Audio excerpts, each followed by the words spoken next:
अरे what's up everybody, welcome back to my channel. It's your boy Saurabh back with another video. लेकिन guys, ये कोई आम वीडियो नहीं है, ये रहा असली बात।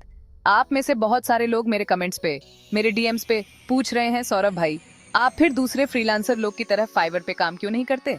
और आप मुझे जानते हैं, मैं हमेशा आपके साथ सच बोलता हूँ। तो आज हम उन कारणों पर बात करने वाले हैं कि मैं फाइवर से दूर क्यों रहता हूँ। एक फ्रीलांसर के रूप में मैंने अलग अलग प्लेटफॉर्म पर कोशिश की है, लेकिन फाइवर मेरे लिए नहीं है। और मेरा यकीन करो, ये कोई नफरत वाली बात नहीं है, ये खुद से और अपने काम से प्यार करने वाली बात है। तो तैयार हो जाओ, अपनी चाय और कुछ नाश्ते ले लो और शुरू करते हैं। सबसे पहले चलो फाइवर पे कंपटीशन के बारे में बात करते हैं। सोचो, आप एक बहुत बड़े बाजार में जाते हो, है ना? और हर एक दुकान एक ही चीज बेच रही है, समोसे। अब आप कैसे अलग दिखोगे? फाइवर भी ऐसा ही है मेरे दोस्तों, एक भीड़ भरा बाजार जहां टैलेंटेड फ्रीलांसर भरे हुए हैं। देखो, मुझे हेल्दी कंपटीशन से कोई दिक्कत नहीं है, लेकिन फाइवर एक ऐसी कुश्ती की तरह है। ये बहुत मुश्किल है, खासकर नए लोगों के लिए, कि वो इस भीड़ में खुद को अलग दिखा पाएं।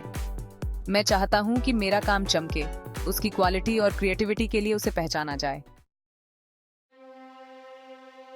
ओके, चलो पैसों की बात करते हैं, क्योंकि सच बताओ तो हम सबको अपने बिल तो भरने होते हैं ना। और यहीं पर आती है फाइवर के साथ मेरी दूसरी बड़ी समस्या, प्राइसिंग प्रेशर। लेकिन फाइवर पे अक्सर ऐसा लगता है कि क्लाइंट्स को बस सबसे सस्ता ऑन ऑप्शन चाहिए होता है, चाहे क्वालिटी कुछ भी हो। ये एक आलीशान रेस्टोरेंट में जाकर सड़क किनारे मिलने वाले चाट के दामों में 5 सितारा खाना खाने की उम्मीद करने जैसा है। ये तो बेतुकी बात है। दाम कम करने का ये लगातार प्रेशर एक ऐसी रेस बन जाता है जहां काम पाने के लिए क्वालिटी की कुर्बानी दे दी जाती है। मेरे लिए फ्रीलांसिंग सिर्फ काम पूरा करके पैसे कमाने के बारे में नहीं है, ये क्लाइंट्स के साथ एक सच्चा रिश्ता बनाने के बारे में है। लेकिन फाइवर पे ऐसा लगता है जैसे आप एक ट्रांजैक्शन के लूप में फंस गए हैं। आप एक काम पूरा करते हैं, पैसे लेते हैं और अगले काम पर चले जाते हैं। मैं ऐसे रिश्ते चाहता हूं जो गहरे हों, जहां आप एक दूसरे के साथ आइडियाज शेयर कर सकें। मैं एक भरोसेमंद साथी बनना चाहता हूं, एक क्रिएटिव दोस्त, क्योंकि यही वो सार्थक रिश्ते हैं जो फ्रीलांसिंग को वाकई फायदेमंद बनाते हैं। यार, थोड़ा टाइम टू ब्रीथ दो। अब मैं डेडलाइन के खिलाफ नहीं हूं, वो हमें ट्रैक पर और मोटिवेटेड रखती है। लेकिन फाइवर पे डेडलाइन का प्रेशर बहुत ज्यादा हो सकता है। ये हर दूसरे दिन फटने वाले बम को डिफ्यूज करने की कोशिश करने जैसा है। बहुत से क्लाइंट्स को बहुत जल्दी काम चाहिए होता है, जिसकी वजह से काम जल्दबाजी में होता है, रातों को नींद नहीं आती और बहुत ज्यादा तनाव होता है। और यकीन मानो, इस तरह के प्रेशर में कोई भी अच्छा काम नहीं कर सकता। मेरा मानना है कि क्वालिटी वाला काम देना चाहिए, और क्वालिटी में समय लगता है। ये एक स्वादिष्ट बिरयानी बनाने जैसा है। आप इस प्रक्रिया को जल्दी नहीं कर सकते, वरना सब खराब हो जाएगा। मेरे लिए फ्रीलांसिंग का मतलब है बढ़िया रिजल्ट देना और अपने आप को शांत रखना, इन दोनों के बीच संतुलन बनाना। और इसका मतलब है कि ऐसी रियलिस्टिक डेडलाइन सेट करना जो मुझे बिना थके हुए अपना बेस्ट काम करने का समय दे। Bro, Fiverr's menu is limited. जरा सोचो कि आप किसी रेस्टोरेंट में गए हो और आपके पास चुनने के लिए एक लिमिटेड मेन्यू है। कोई सब्स्टिट्यूशन नहीं, कोई स्पेशल रिक्वेस्ट नहीं, बस वही पुराने डिशेज। फाइवर पर कभी कभी ऐसा ही लगता है, कस्टमाइजेशन के ऑप्शन बहुत कम होते हैं। देखो, मैं समझता हूं कि स्टैंडर्डाइज्ड सर्विसेज कुछ क्लाइंट्स और फ्रीलांसर के लिए काम करती हैं, लेकिन मेरे लिए फ्रीलांसिंग की खूबसूरती इस बात में है कि मैं अपनी स्किल्स को यूनिक जरूरतों को पूरा करने के लिए बदल सकता हूं। मुझे क्लाइंट के विजन को गहराई से समझना, उनकी खास जरूरतों को समझना और ऐसे कस्टम सोल्यूशन तैयार करना पसंद है जो आम ऑफर से अलग हों।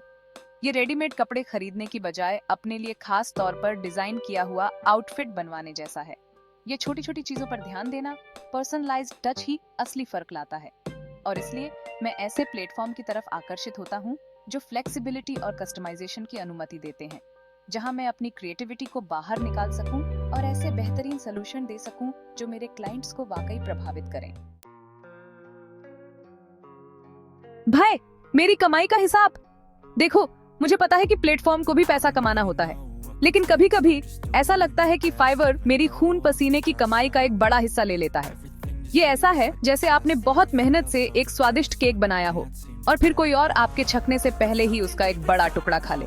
हालांकि कई प्लेटफॉर्म की फीस स्ट्रक्चर एक जैसी होती है, मैं हमेशा ऐसे ऑप्शन की तलाश में रहता हूँ जो फ्रीलांसर को ज्यादा फेयर डील ऑफर करें। आखिरकार काम तो हम कर रहे होते हैं, पसीना और मेहनत तो हमारी होती है। अपनी कमाई का ज्यादा हिस्सा अपने पास रखने का मतलब है कि मैं अपनी स्किल्स को बेहतर बनाने, अपने इक्विपमेंट को अपग्रेड करने और अंततः अपने क्लाइंट्स को और भी बेहतर सर्विसेज देने के लिए उस पैसे का इस्तेमाल कर सकता हूँ। तो हाँ दोस्तों, फीस मायने रखती है और मैं हमेशा उस जगह को खोजने की कोशिश कर रहा हूँ जहाँ दोनों पार्टियों को महत्व दिया जाए और उनका सम्मान किया जाए। Chapter 7 support. यार, फाइवर पे हेल्पलाइन बिजी रहती है। जरा सोचो, आप एक प्रोजेक्ट के बीच में हो और अचानक बैम, टेक्निकल मुश्किलें आपको दिल्ली के ट्रैफिक जाम की तरह घेर लेती हैं। आप घबरा जाते हैं, डेडलाइन नजदीक आ रही होती है और आपको बहुत ज्यादा मदद की जरूरत होती है। आप मदद की उम्मीद से प्लेटफॉर्म के कस्टमर सर्विस से संपर्क करते हैं, लेकिन आपको कोई जवाब नहीं मिलता। फाइवर के साथ यही दिक्कत है। सेलर्स के लिए सपोर्ट कभी अच्छा होता है तो कभी खराब। हालांकि उनके पास रिसोर्स तो होते हैं, लेकिन कभी कभी एक छोटा सा सवाल पूछने के लिए भी बहुत मशक्कत करनी पड़ती है। मेरे लिए भरोसेमंद सपोर्ट बहुत जरूरी है, खासकर तब जब कोई अप्रत्याशित समस्या आती है। मैं यह जानना चाहता हूं कि मेरी मदद के लिए एक टीम तैयार है जो सहायता करने और समय पर समाधान देने के लिए तैयार है। क्योंकि जब आप एक साथ कई प्रोजेक्ट और डेडलाइन को मैनेज कर रहे होते हैं, तो आप अपना कीमती समय खराब सपोर्ट से निपटने में बर्बाद नहीं करना चाहेंगे। डूड, ऑप्शंस तो बहुत हैं। अब मुझे गलत मत समझना, फाइवर कुछ लोगों के लिए काम करता है और ये बहुत अच्छी बात है, लेकिन मेरे लिए ये वैसा ही है जैसे किसी चौकोर चीज को गोल छेद में फिट करने की कोशिश की जा रही हो। ये मेरे मूल्यों और काम करने के तरीके से मेल नहीं खाता। इसलिए मैंने बाहर कदम रखा है और दूसरे प्लेटफॉर्म को एक्सप्लोर किया है जो मेरे फ्रीलांसिंग लक्ष्यों के साथ बेहतर तालमेल बिठाते हैं। ऐसे प्लेटफॉर्म जो कोलैबोरेशन, कम्युनिटी और सार्थक संबंध बनाने को प्राथमिकता देते हैं। यह आपके जैसे ही सोच रखने वाले लोगों का ग्रुप खोजने जैसा है जो फ्रीलांसिंग की खुशी और चुनौतियों को समझते हैं। एक ऐसी जगह जहां आप अपने अनुभव साझा कर सकते हैं, सलाह ले सकते हैं और एक दूसरे के विकास में सहायता कर सकते हैं। क्योंकि सच कहूं तो फ्रीलांसिंग कभी-कभी एक अकेलापन भरा सफर हो सकता है। आपके साथ एक सहायक कम्युनिटी का होना बहुत मायने रखता है। यार, अपना दिल तो बाका है जी। मेरे लिए फ्रीलांसिंग सिर्फ एक नौकरी से बढ़कर है। यह मेरी क्रिएटिविटी को दिखाने का, अपने काम के जरिए खुद को एक्सप्रेस करने का एक तरीका है। लेकिन कभी-कभी फाइवर पर ऐसा लगता है जैसे क्रिएटिव फ्रीडम दबा दी गई है। आप अक्सर सख्त दिशा निर्देशों, क्लाइंट की मांगों और पहले से तय टेम्पलेट से बंधे होते हैं। ये ऐसा है जैसे आपको एक कलरिंग बुक दी गई हो और कहा गया हो कि लाइनों के अंदर ही कलर करना है। हाँ, आप कलर तो कर सकते हैं, लेकिन कल्पना करने की, अपने पर्सनल टच को जोड़ने की गुंजाइश कहाँ है? मुझे ऐसे प्रोजेक्ट पसंद हैं जो मेरे जुनून को जगाते हैं, जो मुझे एक्सपेरिमेंट करने, सीमाओं को तोड़ने और कुछ वाकई यूनिक बनाने की अनुमति देते हैं। क्योंकि जब मैं क्रिएटिव रूप से प्रेरित होता हूँ, तो मैं सिर्फ काम नहीं कर रहा होता हूँ, मैं आगे बढ़ा रहा होता हूँ। यार, पिक्चर ABHI बाकी है। देखो, हम सब अपने अपने सफर पर हैं, अपने सपनों की ओर बिया आचा रहे हैं। और मेरे लिए फाइवर एक शॉर्ट टर्म काम की तरह लगता है, एक ऐसा काम जो थोड़े समय के लिए हो। मैं एक लंबे खेल में खेल रहा हूँ मेरे दोस्तों। मैं एक ब्रांड बना रहा हूँ, एक विरासत बना रहा हूँ जो मेरे मूल्यों, मेरे कौशल और मेरे विजन को दर्शाती है। मैं ऐसे क्लाइंट्स की तलाश कर रहा हूँ जो मेरी तरह ही लंबे समय तक काम करने के बारे में सोचते हैं, जो लंबे समय तक चलने वाली पार्टनरशिप बनाने और प्रभावशाली काम करने में रुचि रखते हैं। यह तुरंत मिलने वाले पैसों से आगे देखने और प्रोफेशनल और पर्सनल दोनों तरह से स्थायी विकास पर ध्यान केंद्रित करने के बारे में है। क्योंकि सच्ची सफलता जल्दी जीत हासिल करने के बारे में नहीं है, यह सफर के बारे में है, चुनौतियों के बारे में है, सीखे गए सबक के बारे में है और उस प्रभाव के बारे में है जो आप रास्ते में बनाते हैं। तो लीजिए दोस्तों, ये रहे वो साफ, सीधे और ईमानदार कारण जिनकी वजह से मैं फाइवर पर काम नहीं करता। याद रखें, यह सिर्फ मेरा निजी अनुभव है, मेरा नजरिया है।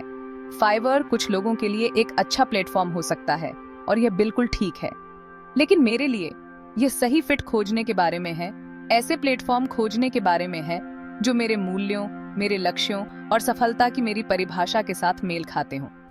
फाइवर के बारे में आपके क्या विचार हैं? क्या आपको अच्छे या बुरे प्लेटफॉर्म के साथ कोई अनुभव हुआ है? अपनी कहानियां नीचे कमेंट्स में शेयर करें। मुझे आपसे सुनना अच्छा लगेगा। और हाँ, जब आप ऐसा कर ही रहे हो तो लाइक बटन दबाएं, और अगर आपने अभी तक सब्सक्राइब नहीं किया है तो सब्सक्राइब करें। अगली बार तक के लिए अलविदा।